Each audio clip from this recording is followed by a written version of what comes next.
Hey guys, good day! Welcome back to our channel, Romer TV! Blessed Sunday everyone! Ngayon po ay ang unang araw ng linggo, ngayong buwan ng Setyembre 2022. Napakaraming tao ngayon dito sa Quiapo Church, mga kaibigan, mga kaplanatics. At syempre, after natin magsimba, andito kami ngayon ni Mrs. sa aming napakapaboritong tambayan dito sa lugawan ni Kuya Alex. Ayan po, napakasarap ng lugaw dito, may tokwat baboy pa. At meron pa din sila mga zisling, napakasarap maglugaw. Medyo makulimlim ang panahon ngayon at medyo maambon-ambon na naman mga kaibigan. Kaya ano pa hinihintay natin? Ito na, nauna na si Mrs. kumain. Mag-almusal na muna tayo mga kaibigan, mga kaplanatics. A few moments later. Tara na. Punta na tayong palengke. Wala na pahipahinga. Diretso na yan. Palengke day, Sunday.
So yun po mga kaibigan, dito naman po tayo sa meat section. Ayan po, mga bagong katay po ang baboy dito, ano.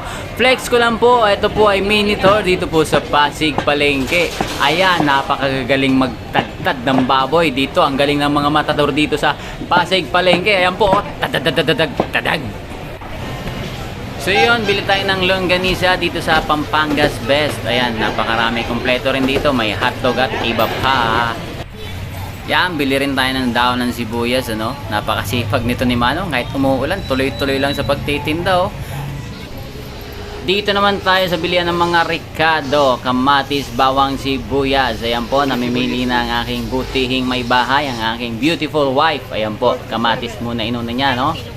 Dito naman tayo sa bakalan, kay mga gulayon, igwadigdig kitalong, marigoso, lada, o yan pa, o anta, karabasa, radish, puso ng saging. Ayan, kompleto talaga digdi. O yan, nagabos na kay puwan mo, nagulayon, nyaw na digdiga boss, ano? Ayan, o yan si Agom.